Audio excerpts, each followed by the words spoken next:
5 first responders who were linked to the 2019 death of a 23-year-old unarmed black man were scheduled for an arraignment today. We were waiting for it to happen. However, that arraignment has been delayed to January 20th, 2023. This is due to conflicts with the court's schedule. Also, some motions that have been filed in the case, potentially to sever these 5 defendants, their cases away from each other. 2 paramedics and 3 police officers are facing criminally negligent homicide and manslaughter charges in the death of Elijah McClain. Our Scripps national investigative reporter Lori Jane Gilha, she has been reporting on this case since 2019. She explains why this will be getting a lot of attention around the country, especially if it makes it to trial. All right. Just drive it right behind his ear if he fights, all right? This is the dose of a powerful sedative called ketamine that an autopsy says led to Elijah McClain's 2019 death. We'll give that a minute or two, see if that works. The incident happened pre-pandemic, but the 23-year-old was wearing a mask in public, and someone called 911 to report that McClain looked sketchy. He looks sketchy. He might be a good person or a bad person. Stop. Stop. I have a right to stop you because you're being suspicious. 3 police officers confronted and pinned McClain. Ow. Okay. Stop, dude. Well, chill out. You've already been told several times to stop. I can't fix myself.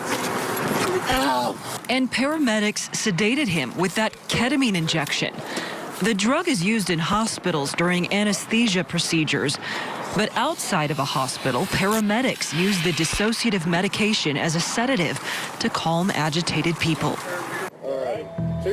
The combination of all of it led to an indictment in Colorado. 5 first responders face criminally negligent homicide and manslaughter charges, and some face additional charges. McClain's initial autopsy indicated an undetermined cause of death, but the coroner changed the conclusions nearly 2 years later after receiving additional information, including videos and witness statements.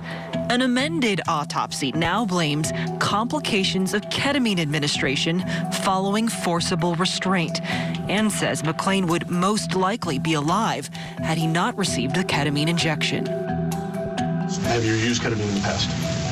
No, because it's new to our system. Our Newsy investigation led to these internal videos showing the first responders explaining to an investigator how it all went down. Yeah, whose decision was it to use ketamine? It was mine. We were able to restrain him safely, but I also noticed that he had either vomited or had some pink frothy substance coming from his mouth. Well, I was concerned about his airway, so I was suctioning him. So after he had started to suction and ventilate the patient, we noticed that the patient's chest rise had kind of stopped, meaning he wasn't breathing on his own anymore. And then we did a pulse check at the carotid artery and noticed that he did not have a carotid pulse anymore. So we started CPR chest compressions. This is a very challenging situation, I think, for any of us who watch what happens with regards to medical error. Scott Scholes leads the Emergency Medical Services Association of Colorado. He says it's rare for medics to face criminal charges for decisions based on medical protocols. So emergency professionals nationwide are watching this case closely. You want people to be open and honest about that so you can fix those problems. And criminal charges have the potential to drive reporting underground.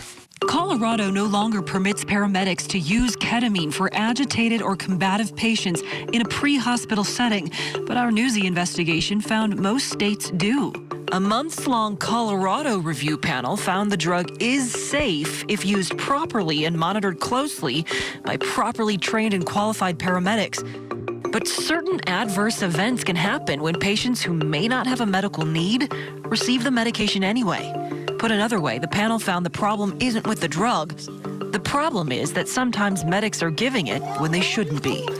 The panel recommended educational and regulatory changes to avoid future problems while enhancing oversight. What I think other states would want to see is, hey, how do you assure that everyone is adequately trained and that there's good quality assurance behind it. Because I think that this case illustrates, the potential for growth in both of those areas. Lori Jane Gliha, Denver 7. Still with us to talk about this, Lexi Rigdon, a family law attorney, and Mitra Hurian here in studio with me. Mitra, let's talk about the issue of first responders facing criminal charges. Are you surprised that paramedics are facing those charges, not just the officers who began that stop, but the ones who came after to the scene? Well, this is definitely going to be a case to watch, because this is a question that anyone in the medical profession is sort of asking, is that can paramedics, we've seen this with doctors with, medical malpractice and, the possibility of criminal charges being brought in those types of cases. We saw one earlier last year. But the paramedics, they're responding. We don't know if they're going at the direction of the police officers. At this point, the man is restrained. He's been restrained. So where was the decision to even administer ketamine? Ketamine is informally known as a horse tranquilizer. So it's a very strong drug. And I, to be honest, have never heard of that been used to sort of calm or sedate, somebody that's being arrested. But we do expect the professionals, the medical professionals, to know how much to administer. And they essentially caused an overdose, and they saw a victim being, and I'm going to call him a victim because that's now who he is here, going through an overdose and sort of foaming at the mouth and in front of them. So there is a responsibility there. Lexi, this body camera footage, it's hard to watch from beginning to end. The entire time, Elijah McClain doesn't seem to be aware or understanding of what's going on, and his responses don't even seem to be in any way violent. He's also unarmed. When you look at that body camera footage and you see those details, what do you think went wrong here? Well, I think that it's a question of training for these people that are the first responders to deal with somebody that might appear to have perhaps a mental health issue or not really be able to understand. And it's interesting looking back at this through the lens of George Floyd, because this happened before George Floyd. This was in 2019, that was in 2020, and that was a big cultural shift also for how these police departments and first responders deal with these things. So I have to think that now this would have been handled a lot differently. It wouldn't maybe have been all that weird now in this day and age that someone's wearing a ski mask. I mean, it's not a traditional surgical mask, but still people cover their face with a lot of stuff. And now that we have awareness about how dangerous these positions that they put these people in are, this might have been handled totally differently, because quite frankly, he didn't look like he needed to be sedated. He didn't look like he was really doing much of anything, but he was pinned to the ground. So I think probably a lot has changed, and our first responders need and hopefully have gotten better training to deal with these type of situations. He also seemed to be a very slender guy, just looking at the build from the pictures that we have. Mitra, last question before we have to squeeze in a break. That breaking news that we just received about the arraignment that was scheduled to go forward, it's now being held off until January because they're getting a new judge. And there's also these motions to sever from the five first responders. 2 are paramedics, 3 are officers. They have 30 days with which to get those filed. Tell me about whether or not, if you were representing them, would you recommend they sever their cases or have them all together?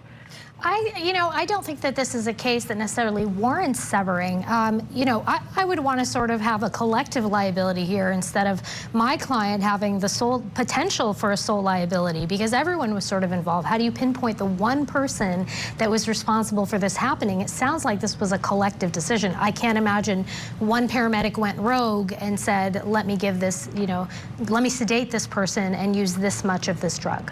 This case has now moved into criminal charges. It's been an investigation for quite some time. We will watch what those details will be.